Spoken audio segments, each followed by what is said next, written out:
चलो, चैप्टर का नाम क्या? उत्पादन की लागत, है ना। उत्पादन का मतलब होता है किसी भी चीज को बनाना, किसी भी चीज को बनाना, उत्पादित करना, मैन्युफैक्चर करना, उत्पादन कहलाता है। अब उत्पादन में लगने वाला खर्चा क्या कहलाता है? उत्पादन की लागत, उत्पादन की लागत, ठीक है। तो देखो, लागत की परिभाषा तथा लागत फलन। लागत को एक वस्तु के उत्पादन के लिए उत्पादन के साधनों, सबसे पहली बात तो साधन। अगर हमें कोई भी चीज बनानी है तो उसके लिए हमें क्या चाहिए? कुछ साधन चाहिए, मशीन चाहिए, कच्चा माल चाहिए। कौन है? मशीन चाहिए, कच्चा माल चाहिए, ठीक है। खरीदने अथवा किराए पर लेने में एक फर्म अथवा उत्पादक द्वारा किए गए व्यय के रूप में परिभाषित किया जाता है। तो अगर हमें देखो साधन है, किराया है, ठीक है, फिर श्रम है, श्रम का मतलब मजदूरी, है ना। जब तक आप श्रम नहीं दोगे तब तक काम कैसे बनेगा, है ना। आपने किसी भी चीज को बनवाया, आप उसका साधन लेके आओगे, मशीन लाओगे, कच्चा माल लाओगे, उसमें जो सामान लगेगा वो सामान लेके आओगे, फिर आप जिस जगह पर उसे बनाओगे उस जगह किराया दोगे, उसके बाद आप बनवाने वाले लोगों को पैसा दोगे, यानी कि लेबर चार्ज दोगे, तो जाके आपकी कीमत निकल के आएगी, ठीक है। तो लागत क्या होता है? उत्पादन की लागत का मतलब वो वैल्यू, वो मान जो किसी भी सामान को बनाने के लिए आप लगाते हो। यदि आप क्या हो? उत्पादक हो। यदि आप क्या हो? उत्पादक। आप उत्पादक हो, आप उत्पादन करते हो, तो आप क्या हो? उत्पादक। आप मैन्युफैक्चरर हो, प्रोड्यूसर हो, तो आपका काम क्या है? आप साधन लाके दोगे, लोगों को मशीन लाके दोगे, सामान लाके दोगे, है ना। और उसके बाद आप किराया दोगे, उस जगह पे जगह पे आप सामान बनाओगे, उसके बाद आप लोगों को पैसा दोगे जो सामान बनाएंगे, तो आप क्या बन गए? आप उत्पादक बन गए। और इन सब के बाद क्या बनेगा? एक उत्पाद बनेगा। क्या बनेगा?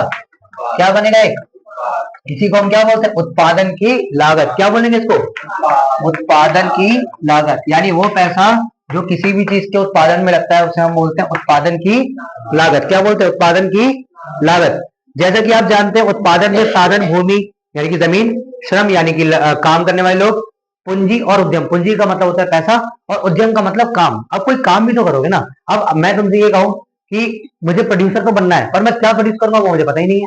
तो उसके लिए हमें क्या चाहिए? हमें एक उद्यम भी चाहिए, एक जॉब चाहिए, एक बिजनेस चाहिए जो हम वहां पे करेंगे। अगला, लागत फलन क्या होता है? क्योंकि एक उत्पादक जो वस्तु का उत्पादन करता है लागत वहन करता है। लागत का मतलब क्या है? देखो, लागत को मतलब समझ में आ रहा है? पैसे। लागत का मतलब क्या हो गया? पैसे, है ना। आपको पैसे देने पड़ेंगे इन सब कामों के लिए। भाई आप साधन लाओगे तो भी पैसे देके लाओगे, आप किराया दोगे तो पैसों में दोगे, श्रम का हिसाब करोगे तो पैसों में करोगे। तो लागत फलन का मतलब, क्योंकि एक उत्पादक को जो वस्तु का उत्पादन करता है लागत वहन करना होता है। वहन का मतलब होता है झेलना। वहन का मतलब झेलना, तो लागत झेलनी पड़ती है उसे, है ना। वहन करना, हम कह सकते हैं कि लागत उत्पादन का फलन है, ठीक है। लागत किसका फलन है? लागत किसका फलन है? उत्पादन का फलन है। यानी उत्पादन, लागत लगाने से ही उत्पादन होगा। पैसा लगाओगे तभी तो कोई चीज बनेगी। तो लागत उत्पादन का फलन है, यानी लागत वो एक बेसिक है जिसके बाद आप उत्पादन कर सकते हो। तो लागत उत्पादन का क्या है बच्चों? फलन है, ठीक है। लागत के प्रकार, सबसे पहले तो होती है बच्चों स्पष्ट लागतें। सबसे पहले तो स्पष्ट लागत है, इसमें कोई डाउट तो नहीं है, इसको मिटा दो, ठीक है। आगे देखो, सबसे पहला टॉपिक क्या है बच्चों? लागत, स्पष्ट लागत है। सबसे पहला क्या है? स्पष्ट लागत है। अब स्पष्ट लागत है मतलब जो हमें दिखाई देती है, जो हमें दिखाई देती है, इसको हम मौद्रिक लागतें भी कहते हैं। और क्या कहते हैं इसको बच्चों? अब जो तुम्हारे कई बार एमसीक्यूज में क्वेश्चन आते हैं ना कि इसको ये भी कहा जाता है, वो कहां से आते हैं? वो यहीं से आते हैं, क्योंकि हमें पता ही नहीं होता उसके अलावा हम उसको और क्या नाम देते हैं। सबसे पहले कौन सा है? स्पष्ट लागतें या मौद्रिक लागतें। देखो, एक फर्म परिसंपत्ति जैसे भवन, मशीन आदि की सेवाएं खरीदती है। वह भवन के लिए किराए का भुगतान करती है जिसे सामान्य रूप से लागत के लगान कहते हैं। वह श्रमिकों, हिसाब किताब रखने वाले अकाउंटेंट, मैनेजर आदि को रोजगार देती है तथा उन्हें मजदूरी और वेतन का भुगतान करती है। वह मुद्रा उधार लेती है और उस पर ब्याज का भुगतान करती है। इसी प्रकार के अन्य भुगतान भी करती है। उत्पादन में प्रयोग किए जाने वाली विभिन्न वस्तुओं और सेवाओं को खरीदने और किराए पर लेने पर ऐसे सभी वास्तविक भुगतान स्पष्ट लागतें कहलाते हैं। आम भाषा में ऐसे खर्चे जो हम आम तौर पर करते हैं, किस तौर पर करते हैं? आम तौर पर करते हैं या स्पष्ट तौर पर करते हैं, जो हमें हर बार करने ही करने हैं, उनको हम स्पष्ट लागतें कहते हैं। जैसे अगर मैं ये कोचिंग चला रहा हूं तो मेरे लिए ये बोर्ड खरीदना, ये कुर्सी खरीदना, डेस्क खरीदना, ये यहाँ के किराया देना, अगर मैं किसी टीचर को यहाँ पे लगा रहा हूँ तो टीचर को सैलरी देना, ये मेरी स्पष्ट लागतें हैं। क्योंकि ये कोचिंग चलेगी या नहीं चलेगी, हर परिस्थिति में मुझे करनी है, ठीक है। तो स्पष्ट लागतें वह लागतें होती है जो मोटे मोटे तौर पर हमें दिखाई देती है और जिन पे ऊपर हम पैसा लगाते ही लगाते हैं। मैं किस पे पैसा नहीं लगा सकता? मैंने प्रोजेक्टर नहीं लगवा रखा है, वो मेरी स्पष्ट लागत नहीं है, तो क्योंकि वो मेरे लिए ऑप्शन है। लेकिन टीचर नहीं लाऊंगा तो मेरा कोचिंग नहीं चलेगा, तो वो मेरा ऑप्शन नहीं है। ठीक है, तो पहली लागत कौन सी होगी बच्चों? स्पष्ट लागत। पहली कौन सी हो गई? दूसरी लागत कौन सी होती है बच्चों? अंतर्निहित। अंतर्निहित लागत, इसको हम और क्या बोल सकते हैं बच्चों? आरोपित लागत। और क्या बोल सकते हैं हम इसको? आरोपित लागत। आरोपित लागत। ठीक है, इसका क्या मतलब होता है समझो। देखो, अनेक बार हम देखते हैं कि सभी आगतों को उत्पादक के द्वारा बाजार से खरीदा अथवा किराए पर नहीं लिया जाता है। जरूरी नहीं है कि हर चीज आप किराए पर ही लोगे। कुछ आगतों को उद्यमी अथवा उत्पादक स्वयं भी उपलब्ध कराता है, वह अपने स्वयं के भवन का प्रयोग कर सकता है। अब मुझे एक बात बताओ, जरूरी थोड़ी है कि ये जो मैंने किराए पे ले रखा है कोचिंग, ये जरूरी थोड़ी हर बार किराए पे ही रहे। कल को मैं अपने घर पे भी खोल सकता हूँ। तो ऐसी लागतें जो आरोपित है, मतलब लागत खर्चे में तो गिनी जाएंगी, पर मुझे असल मायने में देना नहीं है। तो मैं अगर मैं डिफरेंस याद दिलाऊं, तो हमने उत्पादन वाला चैप्टर पढ़ा था, तो मैंने तुम्हें उसमें एक चीज बताई थी कि एक होती है मतलब दो तरह की मैंने तुम्हें वो पढ़ाए थे, एक जिसमें सब कुछ आता है, एक जिसमें सब कुछ आता तो है पर हम उसमें सब कुछ देते नहीं है। ठीक है, जैसे अगर मैंने एक बिजनेस स्टार्ट किया, घर मेरा ही है, तो मैं किराया क्यों दूंगा उस जगह का? लेकिन अगर मैं खर्चे की बात करूंगा तो मुझे किराया तो लगाना पड़ेगा, इन्वेस्टमेंट तो वो भी है। पर इसका मतलब ये थोड़ी कि मैं किराया देने लगूं। अगर मैं महीने का एक्सपेंस कैलकुलेट करूं तो मैं किराया भी कैलकुलेट करूंगा, सैलरी भी कैलकुलेट करूंगा, सब इन्वेस्टमेंट कैलकुलेट करूंगा। लेकिन जब मैं देने की बारी आएगी तो किराया किसको दूंगा मैं? वो तो मेरा ही है। तो इसका मतलब ऐसी चीजों को हम क्या बोलते हैं? आरोपित या फिर अंतर्निहित लागत। इस लागत में वो चीजें होती हैं जो दिखाने में तो होती हैं पर असल में उसको पेमेंट नहीं किया जाता। ठीक है, वह व्यवसाय में अपनी स्वयं की मुद्रा को निवेश कर सकता है। अब एक बात बताओ, अगर मेरे पास पैसे हैं तो मैं क्यों लोन पे पैसे लेके अपने बिजनेस में लगाऊं? तो फिर मुझे ब्याज नहीं देना पड़ेगा, तो वो मेरा खुद का ही तो पैसा है। लेकिन अगर मैं, अब देखो, मैं इन्वेस्टमेंट की बात करूंगा। अब आप कौन सा इन्वेस्टमेंट की, अगर मेरे पास 5 लाख रुपए है, कितने रुपए है, तो वो 5 लाख रुपए मेरे हैं, मैं उसको इन्वेस्ट कर सकता हूँ। तो इसका मतलब जब मैं खर्चे में लिखूंगा तो मैं इन्वेस्टमेंट में 5 लाख रुपए लिखूंगा, लेकिन जब देने की बारी आएगी तो मुझे किसको देने हैं? किसी को नहीं देने हैं, वो तो मेरे ही है। तो इसको हम, ऐसी लागत है जो दिखती है वो तो स्पष्ट लागत, जो मुझे देनी ही देनी है, पर जो दिखती तो है पर देनी नहीं होती है, वो अंतर्निहित या फिर आरोपित लागत कहलाती है। तीसरा बच्चों अगला क्या है? अवसर लागत। अगला क्या है बच्चों? अब ये बहुत अच्छी है, अवसर लागत क्या चीज होती है वो समझो। अवसर लागत, अर्थशास्त्री अवसर लागत को दूसरे सर्वोत्तम त्यागे गए अवसर की लागत के रूप में परिभाषित करते हैं। अब इसका क्या अर्थ है देखो, यह सामान्य व्यवहार होता है कि अपने उद्देश्य की प्राप्ति के लिए कोई एक विशेष गतिविधि अपनाने से पहले व्यक्ति कई गतिविधियों की सूची बनाता है। इस प्रकार उत्पादन में एक उत्पादक किसी विशेष वस्तु का उत्पादन करने के लिए अंतिम रूप से चुनने से पहले कुछ विकल्पों को छोड़ देता है। अर्थात जब वह अंतिम रूप से एक को चुनता है तो हम कहेंगे कि उत्पादक ने वैकल्पिक उत्पादन का त्याग किया है। अब एक चीज को समझो, वैसे तो अवसर लागत को अगर मैं तुम्हें एक अलग तरीके से समझाऊं तो ये समझ लो, कोचिंग में एक टाइम होता है जब एग्जाम आते हैं, उस टाइम जब कोई नया सेशन स्टार्ट हुआ, हर स्कूल वाला नए सेशन में खूब पैसा लगाता है एडवर्टाइजमेंट में। ठीक है, खूब सारे बैनर छपवाएगा, पैम्पलेट छपवाएगा, बड़े बड़े होर्डिंग्स लगवाएगा, है ना, खूब फोटो फोटो अपलोड करवाएगा, खूब काम करता है। ये टाइम उसके लिए क्या है? अवसर है। ये टाइम क्या है उसके लिए? अवसर है। इस टाइम में वो जितना करेगा उसको उतना मिलेगा, बाकी वो पूरे साल कितना हाथ पैर मारते रहे उतना प्रॉफिट नहीं आने वाला। अब यही हमारे कोचिंग सेक्टर में भी है। हम स्टार्टिंग में किसी बच्चे को पकड़ लें तो वो हमें पूरे 12 महीने पैसे देगा। अगर हम किसी को एंड मोमेंट पकड़ेंगे 2 महीने 3 महीने पहले, तो हमें उससे केवल 3 महीने के पैसे मिलेंगे। अब यही चीज समझो, इकोनॉमिक्स में, अर्थशास्त्र में अवसर लागत को ये बोला गया है कि आपने 4 चीजें सोची। जैसे हम लोग एक उत्पादक है, हम लोग क्या है? उत्पादक। हम हमें उत्पाद करना है, हम प्रोड्यूसर है। ठीक है, हम उत्पादक करता है, उत्पाद करता है। अब हमारे पास 4 ऑप्शन, मैंने एक इंडस्ट्री लगाने की सोची और मेरे पास 4 ऑप्शन है। मैं दोना पत्तल की लगा लूं, किस किसकी लगा लूं?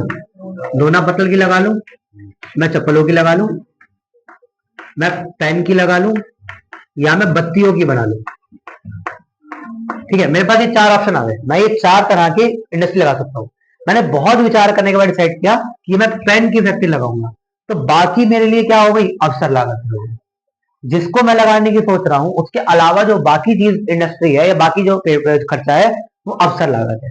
अवसर क्यों है सर? अगर ये नहीं चलता और पता हो चलो इनमें से कोई और चल जाता तो अवसर ही था ना मेरे लिए, पर मैंने अवसर को छोड़ा और मैंने ये चुना। अगर ये चल गया तो वो तो अच्छी बात है, पर अगर ये नहीं चला तो बाकी सब मेरे लिए अवसर ही तो थे, क्या पता उनमें से कौन सा चल जाता। तो इसको हम क्या बोलेंगे? अवसर लागत। क्या बोलेंगे? अगला है सामान्य लाभ उत्पादन की लागत के रूप में। सामान्य लाभ क्या होता है? पहली बात तो ये समझते हैं सिंपल प्रॉफिट। सबसे पहले क्या समझते हैं? Simple profit. सामान्य लाभ, सामान्य लाभ उत्पादन की लागत के रूप में, सामान्य लाभ। वैसे तो ये सेम टॉपिक तुम्हें और कहाँ देखने को मिलता है, बिजनेस स्टडीज में भी देखने को मिलता है जब तुम कॉमर्स लेते हो तो। चलो देखो एग्जाम्पल क्या दिया है। चलो देखो, लागत का एक अन्य घटक सामान्य लाभ है। अब जब हम लागत लगाते हैं तो हम लाभ के लिए लगाते हैं। हम कोई भी चीज में इन्वेस्टमेंट करते हैं तो हम प्रॉफिट के लिए करते हैं, इसलिए नहीं करते कि हमारे पास पैसा ज्यादा है हमने लगा दिया। हम लगाते क्योंकि हमें बाद में उससे क्या चाहिए, प्रॉफिट चाहिए, यानी कि लाभ चाहिए। क्या चाहिए, लाभ। सामान्य लाभ मौद्रिक लागत और आरोपित लागत के ऊपर एक अतिरिक्त लागत। अब सामान्य लाभ का मतलब, अब जैसे मान लेते हैं मैंने किसी चीज को बनाया, 100 रुपए मैंने उसमें स्पष्ट लागत लगाई और 20 रुपए की उस पर आरोपित लागत लगी, जो कि 20 रुपए मुझे किसी को देने नहीं है। पर मेरा टोटल प्रोडक्ट फिर भी कितने का बना, 120 का। प्रोडक्ट मेरा फिर भी कितने का बना, क्योंकि मैं 20 रुपए आरोपित लागत लगाऊंगा तो सही, भले ही वो मेरी जमीन है, भले ही वो मेरे ही संसाधन है, तो मैं तो लगाऊंगा, ग्रुप से पैसे मुझे कमाने हैं। अब जब मैंने 120 रुपए लगाए तो इसके ऊपर जो पैसा मैं कलेक्ट करूंगा, इसके ऊपर जो पैसा मैं कलेक्ट करूंगा वो मेरा क्या हो गया, सामान्य लाभ हो गया। क्या हो गया, सामान्य लाभ। अब अगर मैं आपसे कहूं मैंने कमाया कितना, तो आप कहोगे सर आपने कमाए 25 रुपए। आपने कमाए 25 रुपए। 25 क्यों कमाए, ये तो मुझे किसी को देना ही नहीं था। भाई मैंने दिया कितना, 100 रुपए, मैंने बेचा कितने का, 120 रुपए का। तो मुझे, और मैंने मतलब 5 रुपए का लाभ कमाया, मैंने सामान कितने का बेचा, 125 रुपए का। तो मैंने कमाए कितने, 25 रुपए। अगर मैंने बचाए 25 रुपए, कमाए 5 रुपए, 5 रुपए कमाए पर बचाए 25, क्योंकि 20 रुपए मेरे लगे हुए हैं, तो वो तो मेरी जिम्मे डायरेक्ट लिया वापस आ गए। समझ में आ रही बात। अगला, उसके अलावा जिससे दी गई वस्तु के उत्पादन को प्रेरित करने के लिए उद्यमी को प्राप्त होनी ही चाहिए। अब मुझे एक बात बताओ, अगर मुझे ये 5 रुपए नहीं बचते तो क्या मैं और उत्पादन करता। अब आप कहोगे सर 20 रुपए तो बचे रहे ना आपके पास, ये 5 नहीं बच रहे तो, पर ये तो रेयर केस है। मैं 20 रुपए में संतुष्ट हो जाऊंगा अगर मुझे लगता है कि मार्केट डाउन है, लेकिन अगर मैं बाजार में सामान्य 5 रुपए घाटे में बेचना शुरू कर दूं तो मैं आगे कैसे बढ़ूंगा। भाई ये 20 रुपए तो जो चीज बनी हुई है उसके आ रहे हैं। अब जैसे मैं एग्जाम्पल दे रहा हूँ, मेरी एक दुकान है, मैंने बनाई है दुकान है, दुकान में आने पैसा नहीं लगा होगा, लगा होगा, वो भी मेरा एक इन्वेस्टमेंट था। आज मैं उसमें अपनी कोचिंग चला रहा हूँ, अब बिजली बिल भी आ रहा है, अब मैं उसमें अपनी कोचिंग चला रहा हूँ, तो भले ही ये दुकान मेरी है पर कभी तो मैंने इसमें पैसा लगाया था। अब अगर मैं वही पैसा वापस कमा रहा हूँ तो फिर मुझे मिला क्या, जो लगाया वो आ रहा है, तो मुझे नया क्या मिला, वो नया ये 5 रुपए था। अगर ये अतिरिक्त लाभ नहीं मिलेगा, ये सामान्य लाभ नहीं मिलेगा, तो फिर मैं आगे उत्पादन करूंगा ही नहीं, तो मैं चेंज कर दूंगा, फायदा ही नहीं होगा इसमें। ठीक है, अगली चीज, सामान्य लाभ उद्यमी की अवसर लागत होती है, इसलिए उत्पादन की लागत में शामिल होती है। अवसर लागत होती है, जैसे मैंने तुम्हें बताया ना, अवसर लागत में कि कोई ना कोई ऐसा टाइम आएगा जिसको तुम कमा सकते हो दबा के। तो इसका बहुत एग्जाम्पल क्या है, स्कूल वाले जब स्टार्टिंग में जितना दम लगा सकते हो तो लगाते हैं। स्कूल वाले स्टार्टिंग में अगर करोड़ों भी लगा दे तो भी उनको कोई डर नहीं है, क्योंकि एक महीने में सारा वसूल नहीं होगा, पर पूरे साल में वसूल हो जाएगा, क्योंकि वो कहीं नहीं जाएगा बच्चा। और हम तो साल सोचते हैं, एक बार कोई बच्चा घुस गया, इतनी कागजी कार्रवाई होती है कि बच्चे स्कूल चेंज करने से पहले 10 बार सोचते हैं। इस स्कूल में डाल दिया, अब कहाँ निकालेंगे, कहाँ टीसी निकलवाएंगे, कहाँ फिर अगले स्कूल में एग्जाम दिलवाएंगे, कहाँ एंट्री दिलवाएंगे, तो लोग कहते हैं अब चलो पढ़ने दो। बात समझ में आ रही है, वो तो खरीदते हैं। इसके लिए आइए पहले हम सामान्य लाभ का अर्थ समझे। ठीक है, तो सामान्य लाभ तो मैं तुम्हें समझा दिया मोटी मोटी बात, कि आपने जितना लगाया, चाहे वो स्पष्ट लागत हो या वो क्या बोलते हैं उसे, आरोपित लागत हो, चाहे वो स्पष्ट लागत हो या आरोपित लागत, उसके ऊपर जो आपने पैसा बचाया वो है आपका सामान्य लाभ। सामान्य लाभ। ठीक है, आगे बढ़ते हैं।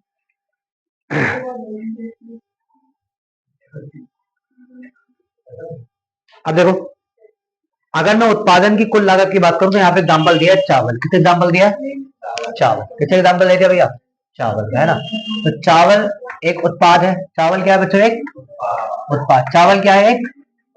अब चावल को हम 3 तरफ से बांट देते हैं। पहला स्पष्ट लागत, पहला कौन सी लागत, दूसरी आरोपित, तीसरी सामान्य लाभ। अब देखो, स्पष्ट लागत में आप उर्वरक डालोगे, केमिकल्स डालोगे, कीटनाशक डालोगे, इसके अलावा श्रमिकों की मजदूरी, जिन्हें बीज बोने में लगाया गया होगा, ट्रैक्टर और फसल काटने वाले यंत्र का लगान जो भी लगेगा, और पंप सेट आदि प्रयोग बिजली का भुगतान आप करोगे। ये सामान्य है, वो स्पष्ट है, क्योंकि ये आपको देना है। क्या क्या आप स्वयं के लिए रखोगे, अपनी जमीन आपकी खुद की होगी, कुआ खुद का होगा, पिछली फसल से जो बीज बच गए होंगे जिनको आप बो रहे हो वो भी आपके खुद के होंगे, और कुछ मजदूरी जो उसके घर वाले ही कर रहे हैं उसका पैसा बचा होगा। ये कैसी लागत हो गई? आरोपित। लाभ क्या आएगा? न्यूनतम परिश्रमी जो कृषक को दूसरी किसी अन्य वस्तु का उत्पादन करने स्थान पर इस फसल को उगाने के लिए प्रेरित करने को मिली। अब देखो इस सामान्य लाभ में क्या होगा एक बात बताओ। अगर कोई किसान चावल चुन रहा है तो उन्हें चावल बाकियों को छोड़ के चुने होंगे, तो चावल उसके लिए क्या है? अवसर भी तो है, इसलिए वो क्या होगा? एक सामान्य लाभ। क्योंकि अगर शायद वो कुछ और उगाता तो इतने रुपए वो नहीं बचाता, इस बार उन्हें बचा लिए। ठीक है। हाँ क्यों? हाँ ठीक है भाई, आगे बढ़े। निजी और सामाजिक लागतें। चलो ये वाली लागतें क्लियर है। अगर पूछा जाएगा स्पष्ट, आरोपित और सामान्य लाभ में क्या अंतर है, हो जाएगा अच्छे से। अब अगले टॉपिक पे आ जाओ, निजी और सामाजिक लागतें। निजी लागतें और सामाजिक लागत। सबसे पहले हम बात करेंगे निजी लागत। सबसे पहले बात करेंगे निजी लागत। तो देखो जब कोई फर्म किसी वस्तु का उत्पादन करती है तो उसे कच्चे माल के लिए भुगतान करना पड़ता है, उसे श्रमिकों को मजदूरी का भुगतान करना पड़ता है, उसे भवन में लगान का भुगतान करना पड़ता है। फर्म के लिए ये निजी लागतें हैं, मतलब ऐसा खर्चा जो फर्म सिर्फ अपने लिए करता है उसे हम निजी लागतें कहते हैं। ठीक है, अपने लिए। किसके लिए करोगे? अपने लिए। किसके लिए करोगे? अपने लिए। अरे भाई मेरे ही कंपनी के लिए कच्चा माल आएगा, मेरे ही यहाँ जो लोग काम करेंगे उनको पैसे दूंगा, तो वो तो मेरे ही लोग है ना सारे, तो खर्चा तो मैं अपने लिए ही कर रहा हूँ। सामाजिक लागतें समझो क्या होता है। वायुमंडल में फैक्ट्रियों की चिमनियों से बहुत बड़ी मात्रा में धुआं छोड़ा जाता है। यह लागत की गणना करने में उनके लेखों में नहीं आता, परंतु समाज को इसकी लागत अतिरिक्त धुलाई के बिल, समाज द्वारा चिकित्सा बिल आदि पर पैसा खर्च करने के रूप में आती है। यह लागत है सामाजिक लागत है। अब देखो मैं डायरेक्टली कोई काम कर रहा हूँ, उस पर जो पैसा लग रहा है वो मेरी निजी लागत है, पर मेरे काम की वजह से दूसरे को जो पैसा भरना पड़ रहा है, अब कैसे पैसा भरना पड़ेगा? मेरी फैक्ट्री से धुआं निकला, अब वो धुएं से क्या हुआ? आसपास लोगों की गाड़ियां गंदी हुई, घर पीले पड़े, अब उसकी वो व्हाइट वॉशिंग करवाएगी, वो पैसा मैं दे रहा हूँ क्या? और वो पैसा किसको भरना पड़ रहा है? समाज को। किसको भरना पड़ रहा है? लोकल के लोग सांस वास ले रहे हैं, धुआं उनके शरीर में जा रहा है, उनको बीमारी हो रही है, हॉस्पिटल में पैसा कौन भर रहा है? समाज के लोग भर रहे हैं, मैं तो नहीं भर रहा। तो ये कैसी लागत है?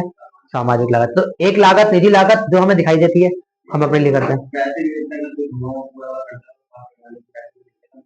नहीं इतना नहीं होता, ये ना कंपनी को बोला जाता है कि आप जो भी धुआं निकाल रहे हो, जो भी आप वेस्ट निकाल रहे हो, फिल्टर करके निकालो। अगर आपकी कंपनी से एसिडिक वेस्ट आ रहा है, आप उसमें बेस मिला दो तो वो न्यूट्रल हो जाएगा। अगर आपके यहाँ से बेसिक निकल रहा था उसमें एसिड डाल दो, वो न्यूट्रल हो जाएगा। नहीं नहीं कुछ नहीं होता। जो कूड़ा कैसा निकलता है वो सब ऐसे ही डालते हैं नाली में। हाँ नहीं नहीं